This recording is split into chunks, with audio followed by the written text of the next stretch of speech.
Evangelio de Lucas capítulo número 12 versículos 13 al 32. Le dijo uno de la multitud: Maestro, di a mi hermano que parta conmigo la herencia. Mas él le dijo: Hombre, ¿quién me ha puesto sobre vosotros como juez o partidor? Y les dijo: Mirad y guardaos de toda avaricia, porque la vida del hombre no consiste en la abundancia de los bienes que posee. También le refirió una parábola diciendo: La heredad de un hombre rico había producido mucho, y él pensaba dentro de sí diciendo: ¿Qué haré porque no tengo dónde guardar mis frutos? Y dijo: Esto haré: derribaré mis graneros y los edificaré mayores, y allí guardaré todos mis frutos y mis bienes. Y diré a mi alma: Alma, muchos bienes tienes guardado para muchos años. Repósate, come, bebe, regocíjate. Pero Dios le dijo: Necio, esta noche vienen a pedir tu alma, y lo que has provisto, ¿de quién será? Así es el que hace para sí tesoro, y no es rico para con Dios. Dijo luego a sus discípulos: Por tanto os digo, no os afanéis por vuestra vida, qué comeréis, ni por el cuerpo, qué vestiréis. La vida es más que la comida y el cuerpo que el vestido. Considerad los cuervos que ni siembran ni siegan, que ni tienen despensa ni granero, y Dios los alimenta. ¿No valéis vosotros mucho más que las aves? ¿Y quién de vosotros podrá con afanarse añadir a su estatura un codo? Pues si no podéis ni aun lo que es menos, ¿por qué os afanáis por lo demás? Considerad los lirios, cómo crecen, no trabajan ni hilan, mas os digo que ni aun Salomón con toda su gloria se vistió como uno de ellos. Y si así viste Dios la hierba que hoy está en el campo, y mañana es echada en el horno, cuánto más vosotros, hombres de poca fe. Vosotros pues, no os preocupéis por lo que habéis de comer, ni por lo que habéis de beber, ni estéis en ansiosa inquietud, porque todas estas cosas buscan las gentes del mundo, pero vuestro Padre sabe que tenéis necesidad de estas cosas. Mas buscad el reino de Dios y todas estas cosas os serán añadidas. No temáis, manada pequeña, porque a vuestro Padre le ha placido daros el reino. No temáis, manada pequeña. Qué expresión tan llena de ternura, tan llena de amor, de paternalismo, una expresión que te deja saber qué tan vulnerables podemos ser a veces como cristianos, como familias que estamos buscando el reino de Dios y su justicia. La expresión me hace sentir a mí como tierna, una expresión como tierna, como amable, como protectora, de no tener temor, aunque seamos poquitos. Estamos en medio de un ambiente en el cual las tensiones, la maldad, todo crece de manera desmedida, todo crece de manera abrumadora, y cada vez nos vamos haciendo como más pequeños en medio de un mundo tan caótico, tan lleno de inmoralidad. Y la Biblia me dice: no tengas miedo. A lo mejor puede ser una persona, 2 personas, 3 personas, una familia, qué sé yo, pero veamos la ternura con la que Jesús nos está diciendo: no tengas miedo, manada pequeña, porque a vuestro Padre os ha placido daros el reino. Es decir, nos ha abierto los cielos. De verdad, hermanos, nos ha abierto los cielos, nos está tomando en cuenta, nos está considerando para su obra, nos está llamando, nos está diciendo de manera bien tierna: no tengas miedo, manada pequeña, porque a vuestro Padre le ha placido daros el reino.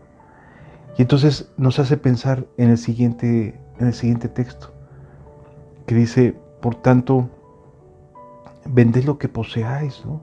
Vende lo que poseéis, como diciéndonos: no te quedes con nada aquí en la tierra, no te aferres, despoja en tu corazón de cosas terrenales, de cosas pasajeras, de cosas vanas. Despójate, te ha dado el reino de los cielos Dios. No tengas miedo, despójate, Atrévete a hacer cosas para el reino de Dios y su justicia y dad limosna. O sea, qué hermoso que lo que Jesús me está diciendo es: confía, confía, manada pequeña, no tengas miedo, despójate, atrévete a dar limosna, atrévete a darte por el necesitado, haceos bolsas que no se envejezcan, tesoros en los cielos donde no entra el ladrón ni la polilla destruye. ¿Cómo podemos hacernos bolsas en los cielos? ¿Cómo podemos hacer cosas que se vean reflejadas en el reino de los cielos si no es a través de despojarse a uno mismo, de no tener miedo, de comprender que nos ha sido entregado el reino de los cielos de manera inmerecida y solamente porque Dios desea y quiere y le ha placido, se complace en que a estas personas, a nosotros, en este tiempo, con nuestras debilidades, con nuestras limitaciones, con nuestras incapacidades, nos ha concedido el reino de los cielos. De verdad, aprendamos, disfrutemos, atrevámonos a despojarnos, a ir a más en la fe cristiana. Porque donde está vuestro tesoro, allí también estará vuestro corazón, dice la Escritura. Porque donde tengamos lo más valioso, las decisiones que tomamos las tomamos en función de lo más importante que tenemos, de lo más valioso, de lo que nuestros pensamientos predominan. Por eso es bien importante lo que Jesús nos está diciendo aquí. Despójate, coloca tu mirada en el reino de los cielos. No tengas miedo, no tengas miedo de qué va a pasar el día de mañana, no tengas miedo de qué va a suceder. Despójate, da limosna, atrévete a hacer cosas para el reino de los cielos, porque donde está tu tesoro, ahí también estará tu corazón. No hagas tesoros aquí en la tierra, no pienses en cosas en metas terrenales, piensa en metas eternas, pon tu expectativa en lo eterno, en lo grande, en lo glorioso de Dios, no en las cosas pasajeras. Es lo que la Escritura nos está tratando de transmitir por medio de estos pasajes. No tengamos miedo, manada pequeña, despojémonos, atrevámonos, seamos atrevidos, con un santo atrevimiento, y Dios nos va a estar ayudando. Jesús aquí nos da un ejemplo de un corazón avaro y nos hace entender que este personaje que está a punto de describir, no se nos dice específicamente cómo es que obtuvo su riqueza, pero se nos dice que ya era un hombre rico. O sea, no es alguien que de pobre pasó a tener holgura o cierta abundancia, no.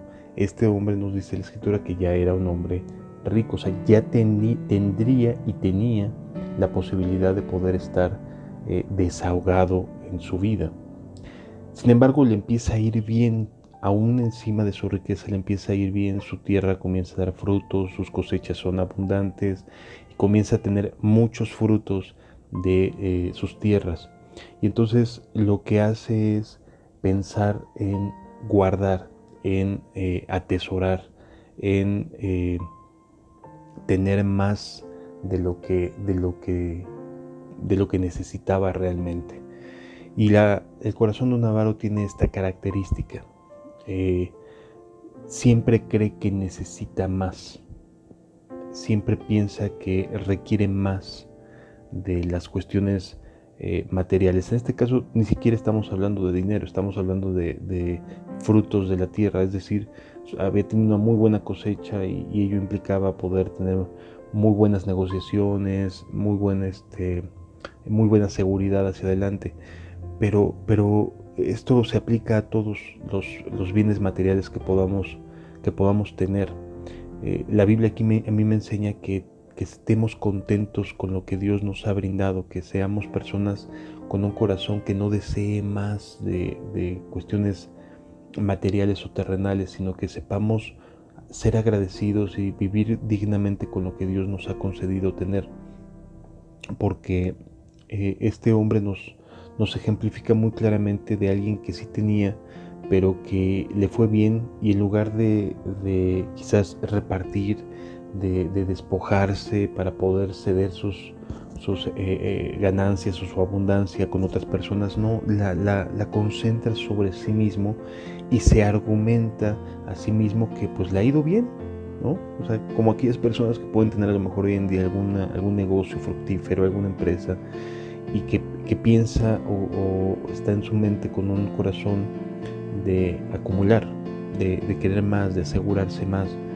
Y la verdad es que es un corazón avaro aquel que busca una seguridad en las cosas terrenales y en los bienes de este mundo, en lugar de asegurar su vida en Dios y en la eternidad que Dios le puede ofrecer.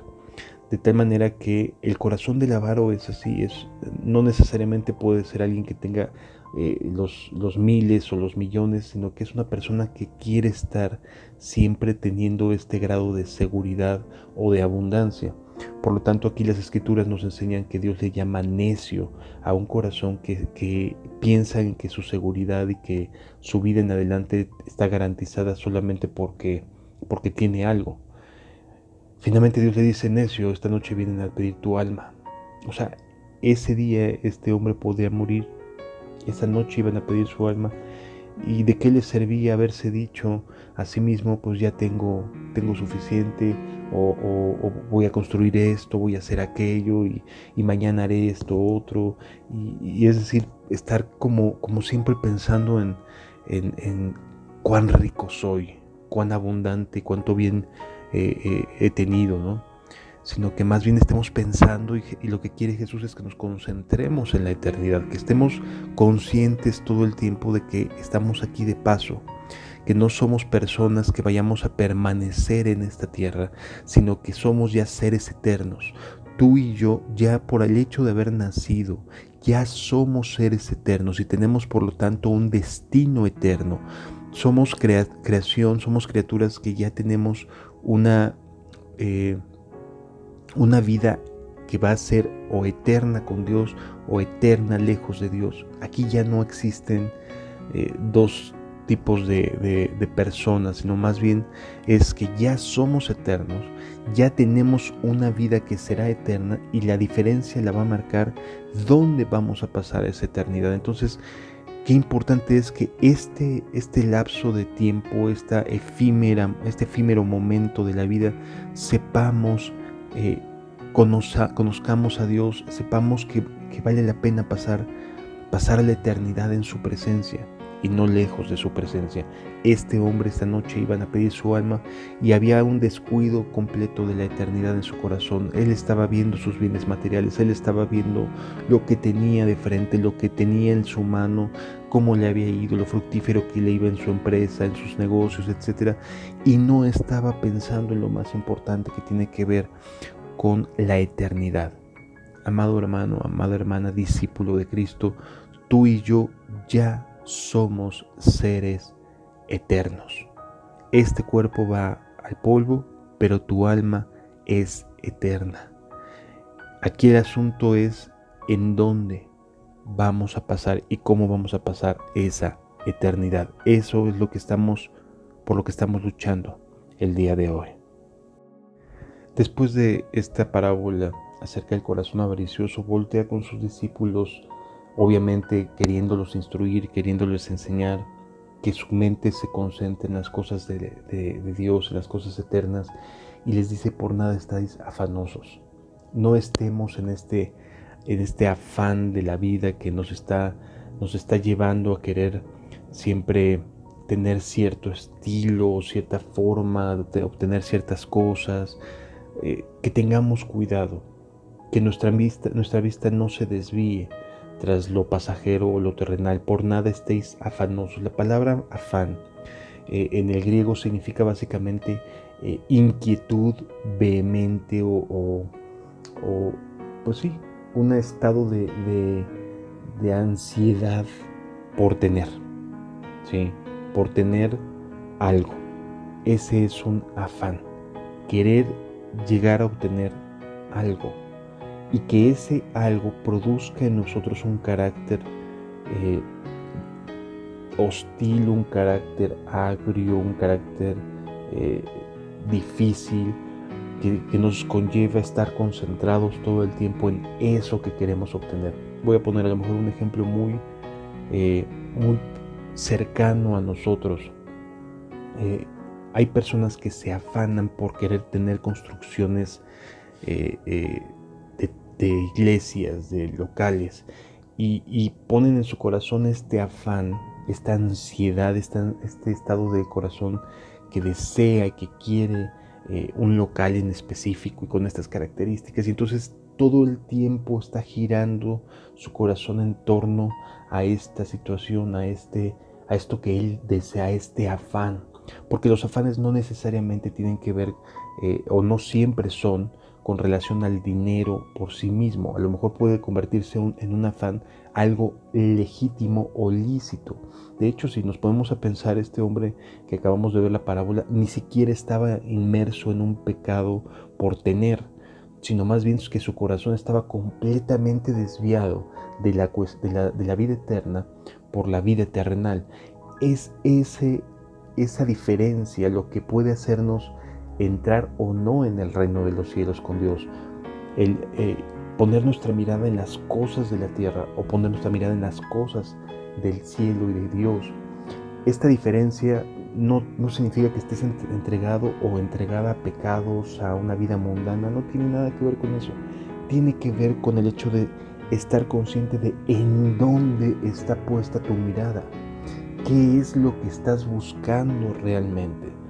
Y si lo que estás buscando en realidad es eterno, está en el cielo, pues entonces aquí en la tierra aprende a moderarte, aprende a vivir con lo que Dios te concede. Por supuesto que sí hay que trabajar, no estoy diciendo que no se trabaje, sí hay que trabajar, pero es necesario aprender a no poner nuestra mirada en las cosas que son de esta tierra, sino más bien en las cosas eternas, en lo que Dios tiene que mostrarnos, tiene su mirada puesta para nosotros, una morada celestial, un lugar especial ahí en el cielo.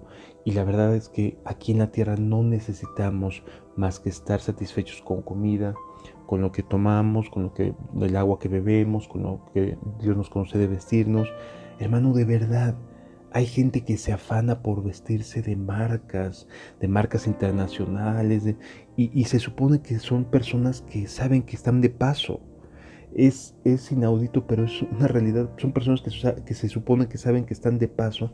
Sin embargo, tienen en su mente y en su corazón que si no es de tal o cual marca su ropa, pues no se la ponen. De verdad, cambiemos nuestro corazón. Este mundo no es nuestro destino. Este mundo es pasajero. Aquí nada más estamos de paso. Es más, este mundo está destinado a morir, a que sea una catástrofe. Por lo tanto, la invitación que te hago es: coloca tu mirada en el reino de los cielos. Por eso les dice: despojaos, o sea, vended vuestras posesiones.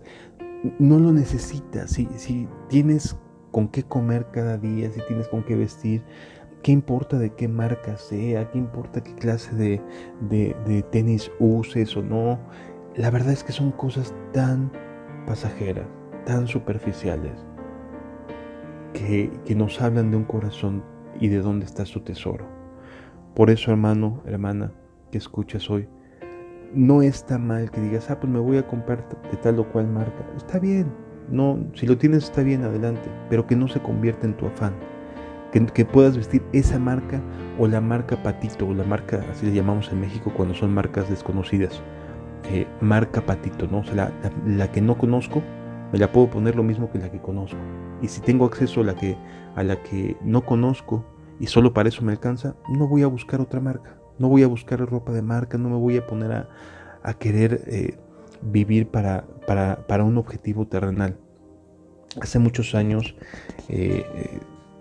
me tocó platicar con una persona. Era un vendedor de distintos libros y de algunas cuestiones así, y me tocó platicar con él, y él me decía que tenía un único objetivo en su vida: trabajar para poder viajar a Walt Disney.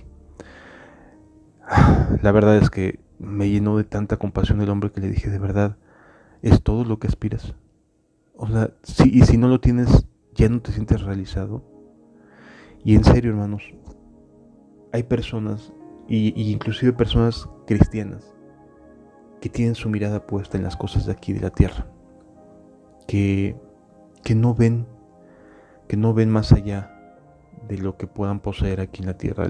Las doctrinas falsas estas de la prosperidad y demás, de los predicadores famosos que tienen ingresos multimillonarios o de cientos de miles de dólares y demás, y que viven buscando que se compran en casas y yates y no sé qué tanta barbaridad. La verdad es que no lo vale. Son así como este hombre, eh, que no sabe cuándo vienen a pedir su alma y lo que han tenido, de qué les va a servir, porque no estarán con Dios. Aprendamos a vivir lo mismo en abundancia que en escasez, cuando tenemos y cuando no tenemos. Aprendamos a vivir como Dios nos vaya brindando lo necesario. Dice la Escritura, porque todas estas cosas buscan las gentes del mundo. Marcas, más y más acumulación. Ya no me siento contento con este color, ahora voy a cambiar a este otro color, cuando a lo mejor el mueble estaba en buen estado.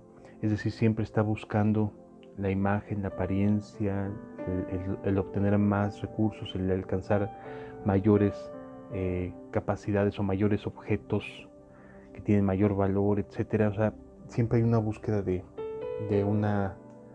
sentirse que tienen. Hay personas que de verdad buscan de esa manera la vida, que no saben estar contentos con nada, que siempre hay algo que les hace ruido, que les provoca insatisfacción. Son personas que tienen un corazón no convertido, que no aman a Dios realmente, que no están contentos, que no confían en Dios, y por lo tanto buscan sus propios negocios, sus propios placeres. Porque todas estas cosas buscan las gentes del mundo, dice el versículo 30. Pero vuestro Padre sabe que tenéis necesidad de estas cosas. O sea, Dios sabe. Dios cuando Adán y Eva salieron del paraíso y entendieron que estaban desnudos, Dios los cubrió. Dios los cubrió con piel. Es decir, con pieles, con ropa de piel. Es decir, Dios está consciente de la necesidad que tenemos. Dios está consciente de que tenemos estas necesidades y las va a suplir. Por eso dice el versículo 31, más buscad el reino de Dios y todas estas cosas serán añadidas. Y de verdad, amado, son añadidas, aun cuando parecieran estar en un declive económico, porque hay personas que comienzan una búsqueda del reino de los cielos, y aquel que les había dado las riquezas de este mundo, o sea, el diablo, Satanás, que les había dado en qué entretenerse, pues se los retira, así como tratando de demostrar, pues a ver, si Dios es Dios, que te dé lo que yo te estoy dando, ¿no? Y entonces comienza a retirar esa forma de vida que le había mantenido atada a una persona, y comienza un declive económico, comienza un declive material en la vida de las personas cuando están comenzando a buscar el reino de Dios y su justicia. ¿Por qué? Porque no provenían de Dios, provenían de la esclavitud a Egipto. Y entonces este declive que comienza a ver genera angustia en la persona, genera ansiedad, etcétera, porque ve cómo su vida quizás económica comienza a venirse abajo. Sin embargo, Dios es fiel. Dios no te va a abandonar, no te va a dejar, te va a proveer lo que necesitas. Por eso dice aquí la Escritura, Él sabe que tenéis necesidad de estas cosas, mas busca primeramente el reino de Dios, y todas estas cosas serán añadidas. Estas cosas, ¿a qué se refiere? Con el vestido, el que comer, que vestir, el techo que nos ampare, etc. Son cosas que no tienen marca, pero que serán añadidas a tu vida, ¿sí? Que estará Dios proveyendo para que puedas tener las necesidades básicas en tu corazón, en tu vida, en la vida de tu familia. A lo mejor no será el estereotipo del mundo, que quede claro. A lo mejor no serán las ropas ni las cuestiones de marca o cuestiones que el mundo ha puesto como un estereotipo, como una regla a seguir, como un estándar a seguir. No lo va a hacer Dios a la manera del mundo, pero probablemente sí te permita que no te falte absolutamente nada. No probablemente, más bien no va a permitir que te falte nada. ¿De acuerdo? Déjame platicarte un testimonio acerca de esto que estoy diciendo. En el año 2000 Dios me convocó, me llamó a servir a unas personas en la sierra de Veracruz, y para poderlo hacer a mi regreso a la Ciudad de México yo tenía que tomar decisiones acerca de mi trabajo. En ese momento acababa, hacía un año o dos, de entrar a trabajar a la Secretaría de Comunicaciones y Transportes. Y a los 2 años de haber entrado, Dios me convoca a ir a seguirlo ahí a la Sierra de Veracruz para atender a unas personas, para servirlo. Y procuré mi cambio. Traté de buscar con mis jefes que me concedían el cambio al centro SST Veracruz, es decir, a la delegación que tiene la dependencia en Veracruz, pues para poderme llevar mi trabajo, para poderme llevar mi chamba a esta ciudad y desde ahí poder continuar con mi actividad misionera que Dios me estaba encomendando. Entonces se cerraron las puertas con mis jefes, me dijeron de plano que no me iban a ayudar, y entonces tomé una decisión que fue un acto completamente de locura, pero es una de las cosas más locas y benéficas que he hecho en toda mi vida, además de seguir a Dios, porque decidí renunciar a mi trabajo. Muchas personas buscan trabajar en el gobierno por las garantías, por la seguridad que brinda, y en aquel momento yo tenía esa oportunidad y estaba dentro del gobierno. Sí, es cierto, tenía una plaza de confianza, es decir, no tenía una plaza sindical, para que me puedan entender bien. No era que tuviera una plaza que me garantizara inamovilidad, como las plazas sindicales o de base, decimos en México, tienen. Entonces, pero yo tenía un trabajo en el gobierno y eso era una garantía, eso era un grado de seguridad. Entonces, decidí renunciar para poder seguir a Dios a donde me estaba pidiendo que fuera. Y así lo hice. En ese momento, dentro del gobierno federal, había un programa de adelgazamiento del gobierno, es decir, querían tener menos personal trabajando, y lo que hacían era iniciar una especie como de programa de que si tú te incorporabas al retiro voluntario, el gobierno te decía, bueno, yo te pago lo que es conforme a la ley, te doy un dinero extra, una plata extra, por animarte a renunciar. Entonces, voy con mis jefes y digo, ¿saben que me quiero adherir al programa de retiro voluntario? O sea, literalmente voy a renunciar a mi trabajo. Y para mi sorpresa, mis jefes me dijeron no, porque tenían que autorizar ellos el retiro voluntario. Y me dijeron no, o sea, era un no te vas y no te vas. Y recuerdo que en aquel momento le dije que era mi jefe inmediato, le digo, es que eso no lo deciden ustedes, lo decide Dios, que es a quien voy a servir. Y entonces lo que hice fue meter mis papeles directamente a la Dirección General de Recursos Humanos, no a través de la administrativa del órgano interno de control, que era donde estaba trabajando en ese momento, sino que me fui directamente a Recursos Humanos y metí mis papeles. Y me incorporé al programa de retiro voluntario brincándome a mis autoridades inmediatas. Eso les molestó muchísimo, bueno, me dijeron que me iba a ver muy mal, ¿no? Yo no sé qué es lo que hizo Dios, porque desconozco qué más sucedió. Sin embargo, a las 2 semanas de que me había metido mis papeles, me manda a llamar mi jefe y me dice, oye, ¿de verdad te quieres ir, verdad? Le digo, sí, jefe, me quiero ir. Y me dijo, ok, te voy a ayudar. Hermanos, por la misericordia de Dios y por su buena voluntad, no me recibieron mis papeles, no le dieron entrada a mi solicitud de incorporación al programa de retiro voluntario. Sin embargo, el jefe me dijo, sabes que nada más que tu plaza se va a quedar y te van a recontratar en Veracruz. Y así fue, hermanos. Me dijo el jefe en un momento, ya está todo listo, me renuncias aquí y te reincorporas a trabajar en Veracruz dentro de la propia secretaría. Dije, sí, señor, muchas gracias, que Dios lo bendiga. Y pues yo estaba feliz, hermanos, ¿sí? Porque no había perdido mi trabajo. Y Dios cumplió su propósito para que me fuera a Veracruz. Mi sorpresa fue que cuando me firmó mi nombramiento en Veracruz, no era con plaza de confianza, sino era con plaza de base. Así que Dios no solamente me pidió que hiciera algo, sino que cuando me atrevía a entregar en sus manos mi trabajo, me lo devolvió. Y me lo devolvió con la seguridad de tener una plaza sindicalizada. Y por eso hasta el día de hoy, después de 20 años, trabajo en la Secretaría de Comunicaciones y Transportes, porque Dios no quiso que yo renunciara a este trabajo, sino que a través de este trabajo obtuviera los medios para poder sostener a mi familia y no ser gravoso a nadie de la iglesia, ni a las iglesias a las que me ha permitido servir, ni a los grupos donde Dios me ha permitido tener como hermanos. He sido gravoso para nadie.